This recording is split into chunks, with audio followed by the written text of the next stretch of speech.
आप देख रहे हैं इंडिया न्यूज। आपके साथ मैं हूं रचना। सुपरफास्ट 100 में अगले आधे घंटे आपको रूबरू करवाते हैं देश और दुनिया की तमाम बड़ी खबरों से। और नमस्कार, मैं हूं राजीव शर्मा। सीधे ले चलते हैं बिना वक्त गंवाए अपनी खबरों के सफर पर। सबसे पहले Nirbhaya gang rape case. Nirbhaya gang rape के चारों गुनहगारों को आज सजा सुनाई जाएगी। दिल्ली की साकेत कोर्ट में चारों दोषियों पर सजा पर बुधवार को बहस हुई थी, जिसके बाद जज ने सजा का ऐलान आज 2:30 बजे तक के लिए सुरक्षित रख लिया था।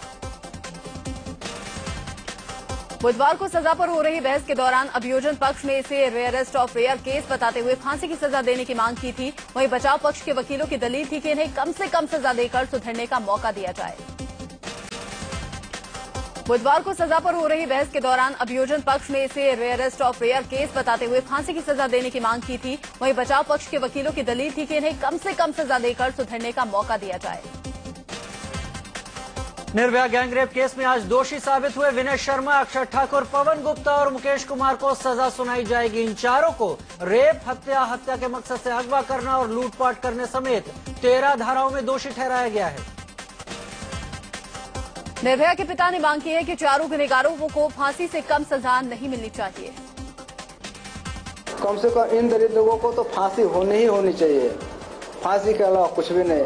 अगर फांसी के अलावा कुछ और हुआ तो हमें नामंजूर है फैसला। निर्भया की मां ने कहा कि उन्हें उम्मीद है कि उनकी बेटी के साथ दरिंदगी करने वालों को फांसी की सजा ही मिलेगी। हमें तो बहुत उम्मीद है। हमें तो उम्मीद है कि उनको फांसी मिलेगी, क्योंकि उन्होंने ऐसा बर्बरता की, ऐसी दरिंदगी की है, तो इस दरिंदगी की तो सजा फांसी की सिवा और कुछ हो ही नहीं सकती। नरेंद्र मोदी की आज ताजपोशी तय है। इसके लिए आज संसदीय बोर्ड की बैठक है। इस पर मुहर लग सकती है। खबर है कि 5 बजे शाम की बोर्ड की बैठक हो सकती है। हालांकि आडवाणी फिलहाल मोदी के नाम का ऐलान करने को लेकर नहीं माने हैं, लेकिन पार्टी ने मोदी पर मुहर लगाने का मन बना लिया है।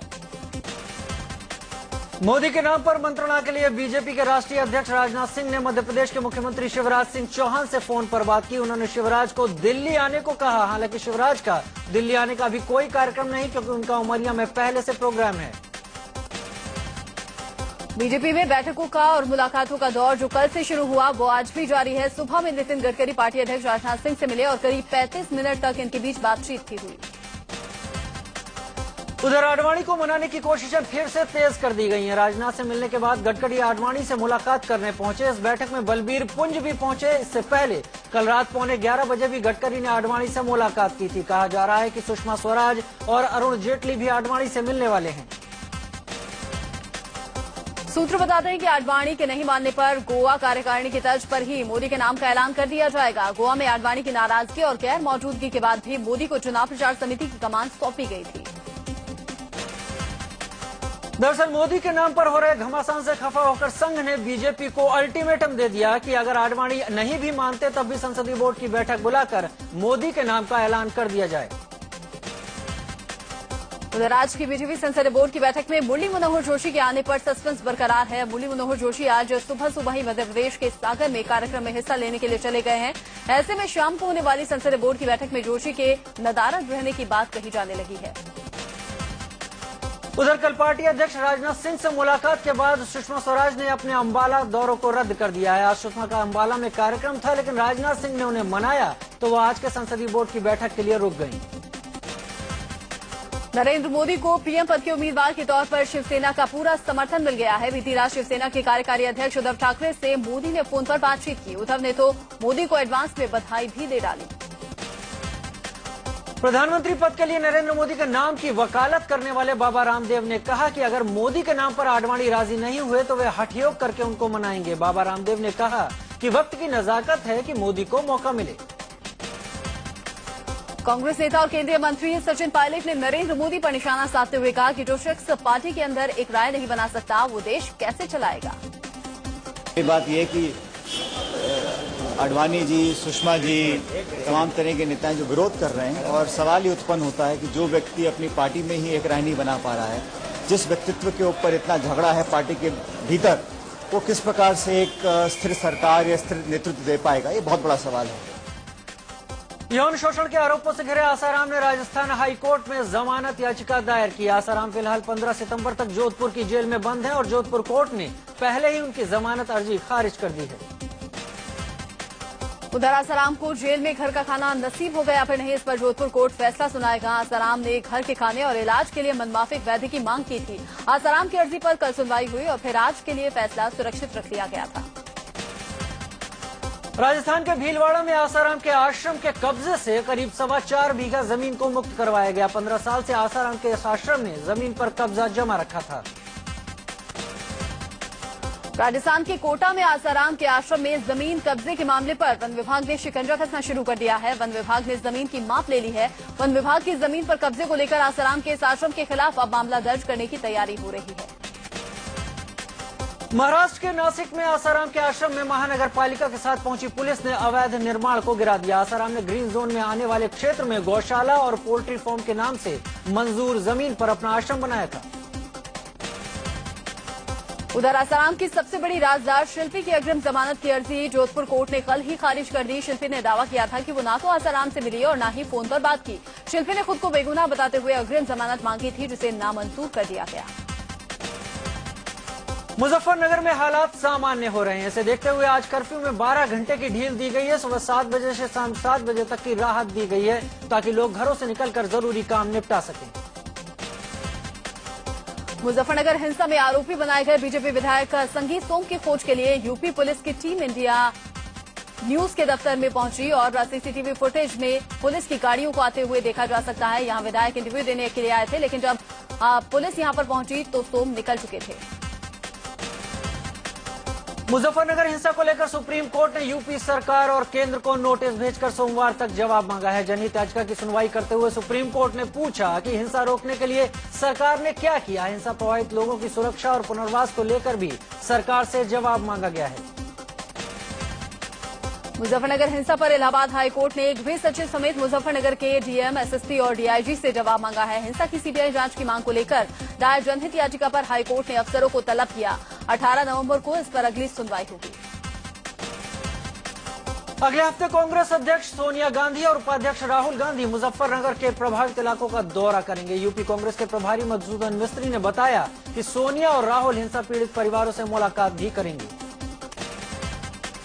वहीं इंडिया न्यूज से खास बातचीत में मुख्यमंत्री अखिलेश यादव ने दोहराया है कि मुजफ्फरनगर में कुछ राजनीतिक दलों ने हालात बिगाड़े हैं। जांच में जो भी दोषी होगा उस पर कड़ी कार्रवाई होगी। उत्तर प्रदेश में लगातार कई ऐसी ताकतें हैं जो इस प्रयास में लगी हैं कि माहौल खराब हो, चाहे वो किसी रूप में हो, राजनीतिक आंदोलन हो या भावनात्मक आंदोलन चलाने का प्रयास हो। उत्तर प्रदेश में कहीं न कहीं ऐसे बहुत सारे राजनीतिक दल हैं जो इस प्रयास में हैं। मुजफ्फरनगर हिंसा को लेकर बीजेपी अध्यक्ष राजनाथ सिंह ने यूपी में राष्ट्रपति शासन लगाने की मांग की है। कांग्रेस महासचिव दिग्विजय सिंह ने मुजफ्फरनगर हिंसा के लिए सीधे सीधे बीजेपी को जिम्मेदार कहा। उन्होंने कहा कि चुनाव जीतने के लिए बीजेपी किसी भी हद तक जा सकती है। मैं तो शुरू से इस बात को कह रहा हूं कि ये भारतीय जनता पार्टी इस देश के 2014 के होने वाले चुनाव में केवल दंगा फसाद करा के ही चुनाव जीतना चाहते हैं। लखनऊ में जमात-उल उलेमा नाम के मुस्लिम संगठन ने मुजफ्फरनगर में हिंसा मामले पर जोरदार प्रदर्शन किया। संगठन ने हिंसा में लगाम लगाने में नाकाम रहने पर यूपी के मुख्यमंत्री अखिलेश यादव से इस्तीफा मांगा।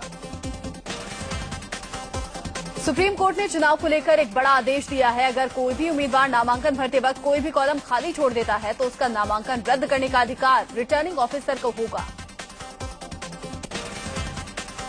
कोयला घोटाले की गायब फाइलों की लिस्ट कोयला मंत्रालय आज सीबीआई को सौंप सकता है। इस लिस्ट में उन दस्तावेजों का जिक्र होगा जो अब तक मिल नहीं पाए हैं। छत्तीसगढ़ में चुनावी माहौल के बीच में प्रधानमंत्री मनमोहन सिंह सूबे का दौरा करने वाले हैं। 19 सितंबर को वो छत्तीसगढ़ जा रहे हैं। उनके साथ केंद्रीय मंत्री ज्योतिरादित्य सिंधिया भी रहेंगे। छत्तीसगढ़ में बीजेपी के वरिष्ठ नेता लालकृष्ण आडवाणी भी जनसभाएं करेंगे। 16 सितंबर को छत्तीसगढ़ पहुंचेंगे। यहां वो कोरबा और बिलासपुर में सभा को संबोधित करेंगे। पूर्व केंद्रीय मंत्री और अम्बाला सिटी से कांग्रेस विधायक विनोद शर्मा ने सामान्य वर्ग के गरीबों को 10% आरक्षण देने के हरियाणा सरकार के फैसले पर खुशी जाहिर की। विनोद शर्मा लंबे अरसे से इसकी मांग कर रहे थे। पंजाबी, खत्री, रोड़ा खत्री, वैश्य, महाजन और राजपूत और एक्सेट्रा दूसरे जिनको कहीं नहीं मिलता, इसकी घोषणा उन्होंने कल की है, कल सदन में की है। कि इन लोगों को ये सुविधा मिलेगी। उधर जेएनयू में भी छात्र संघ चुनाव के लिए वोट डाले जा रहे हैं। जेएनयू के चुनाव में 22 उम्मीदवार मैदान में हैं, जिसमें कजाकिस्तान का एक छात्र भी शामिल है। इस बार मुकाबला आईएसआर, डीएसएफ और एसएफआई के उम्मीदवारों के बीच माना जा रहा है। आज दिल्ली यूनिवर्सिटी में छात्र संघ चुनाव के लिए वोट डाले जा रहे हैं। वोटिंग के लिए 50 बूथ बनाए गए हैं। सुबह 8:30 बजे से ये स्टूडेंट की वोटिंग कर रहे हैं। वोटों की गिनती कल होगी और कल ही नतीजे घोषित किए जाएंगे। आगरा में 15 सितंबर को होने वाली बीजेपी की स्वाभिमान रैली पर प्रशासन ने रोक लगा दी है। समाजवादी पार्टी कार्यकारिणी की मीटिंग के बाद आगरा के डीएम को रैली रोकने का निर्देश दिया गया। अयोध्या में 84 कोसी परिक्रमा के समापन को देखते हुए सुरक्षा के कड़े इंतजाम किए गए हैं। अयोध्या की सीमाएं सील कर दी गई हैं। बीजेपी नेता विनय कटियार को हाउस अरेस्ट किया गया है। पूर्व विधायक लल्लू सिंह और वीएचपी नेता रामविलास वेदांती को एहतियात के तौर पर गिरफ्तार कर लिया गया है। भले ही 84 कोस यात्रा फ्लॉप साबित हुई हो, लेकिन मुजफ्फरनगर हिंसा के बाद सरकार इसके समापन को लेकर चौकन्नी हो गई है। बस्ती के पौराणिक मखोड़ा मंदिर में आरएएफ और पुलिस बल तैनात किया गया है। 29 सितंबर को दिल्ली में नरेंद्र मोदी की रैली की तैयारी की जा रही है। रोहिणी के जापानी पार्क में रैली होनी है। बीजेपी नेताओं का दावा है कि रैली में 5 लाख से ज्यादा लोग हिस्सा लेंगे। बीजेपी राजस्थान चुनाव में पूर्व राजकुमारी दिया को मैदान में उतार सकती है। मोदी की जयपुर रैली के दौरान दिया बीजेपी में शामिल हुई थी। मध्य प्रदेश के उद्योग मंत्री कैलाश विजयवर्गीय ने अगला विधानसभा चुनाव लड़ने को लेकर सफाई दी है। उन्होंने कहा कि मेरे और मेरे बेटे के चुनाव लड़ने पर पार्टी फैसला करेगी। इससे पहले उन्होंने खुद चुनाव न लड़ने और बेटे को चुनाव लड़ाने के संकेत दिए थे। भोपाल में कांग्रेसी नेता ज्योतिरादित्य सिंधिया ने बीजेपी पर निशाना साधते हुए कहा कि शिवराज सरकार अपने 10 साल की तुलना पटवा सरकार के 3 साल से कर ले। समाजवादी पार्टी से सस्पेंड विधायक रामलाल अकेला ने खुद को पार्टी का सच्चा सिपाही बताया है और उन्होंने दावा किया है कि उन्हें दलित होने की वजह से फंसाया गया है। दरअसल रायबरेली में एक डॉक्टर की निर्माणाधीन इमारत को गिरवाने में उसके मामले में पुलिस ने एमएलए रामलाल अकेला के बेटों समेत कई लोगों के खिलाफ केस दर्ज किया था। कुछ दिन पहले गुजरात में मोदी से मुलाकात करने वाले कांग्रेसी नेता दसाई चौधरी को उस मुलाकात का तोहफा मिला है। दसाई को बीजेपी में एंट्री मिल गई है। केंद्रीय ग्रामीण विकास मंत्री जयराम रमेश ने झारखंड सरकार के कामकाज पर सवाल खड़े कर दिए हैं। उन्होंने सरकार पर स्वास्थ्य कार्यक्रमों के लिए केंद्र से मिलने वाली राशि का इस्तेमाल नहीं कर पाने का आरोप लगाया है। राष्ट्रपति प्रणब मुखर्जी के दस्तखत के साथ ही फूड सिक्योरिटी बिल अब कानून बन गया है। संसद के दोनों सदनों से बिल को पास कराने के बाद दस्तखत के लिए राष्ट्रपति के पास भेजा गया था, जिसे मंजूर कर लिया गया। महंगाई के मोर्चे पर आम लोगों के लिए अच्छी खबर है। खबर यह है कि अगले हफ्ते पेट्रोल ₹1.50 सस्ता हो सकता है। अंतर्राष्ट्रीय बाजार में कच्चे तेल की कीमतों में गिरावट और डॉलर के मुकाबले रुपए की सुधरती हालत के चलते पेट्रोल सस्ता हो सकता है। इस शनिवार और रविवार को सभी सरकारी और कुछ निजी बैंक पूरे दिन खुले रहेंगे। ये फैसला एडवांस टैक्स कलेक्शन के लिए केंद्रीय वित्त मंत्रालय की ओर से लिया गया है। 2 सीएनजी कंपनी मालिकों के बीच चल रहे तनाव की वजह से गुड़गांव में सीएनजी संकट गहरा गया है। इन कंपनियों ने पंपों को सीएनजी की सप्लाई बंद कर दी है, जिससे लोगों को परेशानी का सामना करना पड़ रहा है। दिल्ली के कैंट इलाके में हुए सड़क हादसे में एक बाइक सवार की मौत हो गई। यहां एक बेकाबू ट्रक ने बाइक सवार को पीछे से टक्कर मार दी। महाराष्ट्र के ठाणे में ट्रेन से कटकर एक प्रेमी जोड़े ने अपनी जान दे दी। उल्लासनगर में रहने वाले प्रेमी जोड़े में लड़की नाबालिग थी। बताया जा रहा है कि दोनों अपने अपने परिजनों से डरे हुए थे और आखिरकार उन्होंने खुदकुशी का फैसला ले लिया। मेरठ में मोबाइल खरीद फरोख्त के विवाद में एक युवक की हत्या के बाद इलाके में तनाव पैदा हो गया। इस मामले में पुलिस ने 3 आरोपियों को गिरफ्तार कर लिया है। मध्य प्रदेश के मुरैना में जमीन के झगड़े को लेकर चली गोली में 2 लोगों की मौत हो गई। गोलीबारी में एक शख्स जख्मी हो गया, जिसे गंभीर स्थिति में अस्पताल में भर्ती करवाया गया। पुलिस फरार आरोपियों को पकड़ने में जुट गई है। बिहार के हाजीपुर में हत्या पर जबरदस्त हंगामा हुआ। यहाँ एक शख्स पर अपनी पत्नी की हत्या कर लाश गायब करने का आरोप है। गाजियाबाद के शिप्रा सनसिटी में राज क्वात्रा हत्या के मामले में एक और प्राइवेट गार्ड को पुलिस ने गिरफ्तार कर लिया है। आरोप है कि अजय नाम के गार्ड ने बुजुर्ग की नौकरानी के साथ मिलकर महिला की हत्या कर दी थी। मध्य प्रदेश के राजगढ़ में एक बीजेपी नेता समेत 5 लोगों पर नाबालिग से गैंगरेप का सनसनीखेज आरोप लगा है। आरोप है कि उपेंद्र छावरी नाम के नेता ने अपने दोस्तों के साथ मिलकर लड़की को अगवा करके उसके साथ गैंगरेप किया।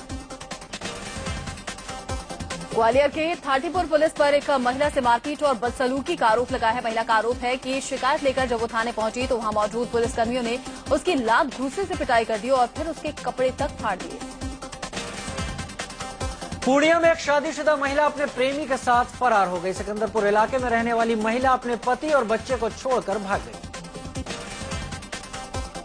फरीदाबाद के बल्लभगढ़ इलाके से क्राइम ब्रांच की टीम ने नकली नोटों के जखीरे के साथ ही 5 लोगों को गिरफ्तार किया है। पुलिस ने इनके पास से 2,15,000 के नकली नोट भी बरामद किए।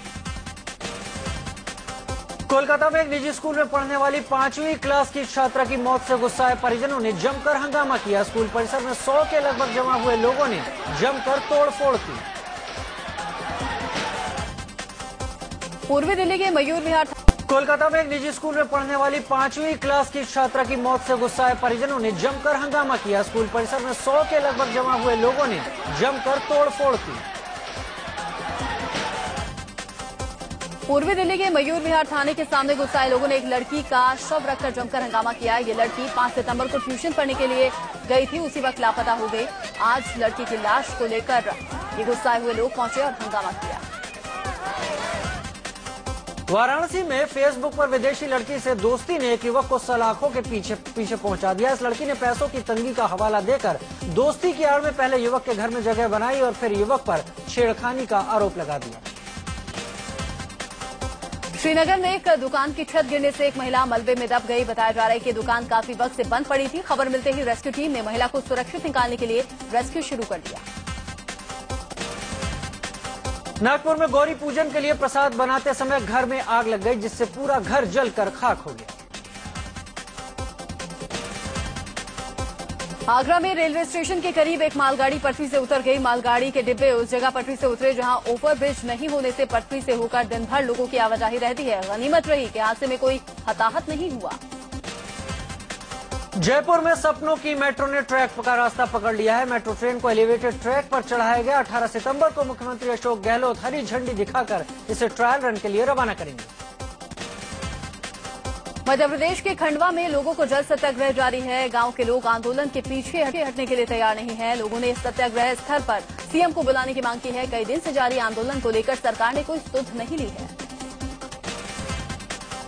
एमपी के खंडवा में जल सत्याग्रह के 12 दिन बीतने के बाद भी लोग आंदोलन कर रहे हैं। उनका हौसला कम नहीं है। लगातार पानी में रहने की वजह से लोगों के पैरों की खाल गल गई है। बलिया के एक परिवार को घोषणा होने के 2 महीने बाद भी 2 लाख की सरकारी मदद नहीं मिल सकी। पीड़ित परिवार मदद के लिए दर दर की ठोकरें खा रहा है। यहाँ अस्पताल में बड़ी लापरवाही हुई थी। एक रिक्शे वाले ने एक बच्चे को इंजेक्शन लगाया था, जिससे उसकी मौत हो गई थी। असम बाढ़ के कहर से जूझ रहा है। यहाँ के 12 जिले बाढ़ की चपेट में हैं। जोरहाट जिले में बाढ़ के चलते करीब 20,000 की आबादी संकट से घिरी हुई है। असम के नगांव जिले में भी बाढ़ का कहर जारी है। यहाँ के 22 गांव बाढ़ के पानी से घिरे हुए हैं। करीब 18,000 की आबादी बाढ़ के चलते बुरी तरह से प्रभावित हुई है। बाढ़ के पानी से हो रही कटान लोगों के लिए बड़ी मुसीबत बन गए। असम के 12 जिलों के साथ साथ गोलाघाट में बना काजीरंगा नेशनल पार्क भी बाढ़ की चपेट में है। धनशी और ब्रह्मपुत्र नदियों के पानी ने पार्क के 60% हिस्से को अपनी चपेट में ले लिया है। गुजरात के जामनगर में दगड़ू सेठ को 11,111 लड्डुओं का भोग लगाया गया। गिनीज बुक वर्ल्ड रिकॉर्ड में रिकॉर्ड दर्ज कराने की बात दगड़ू सेठ गणपति मंडल की ओर से कही गई है। इन लड्डुओं को 50 लोगों ने करीब 18 घंटे की कड़ी मेहनत से बनाया।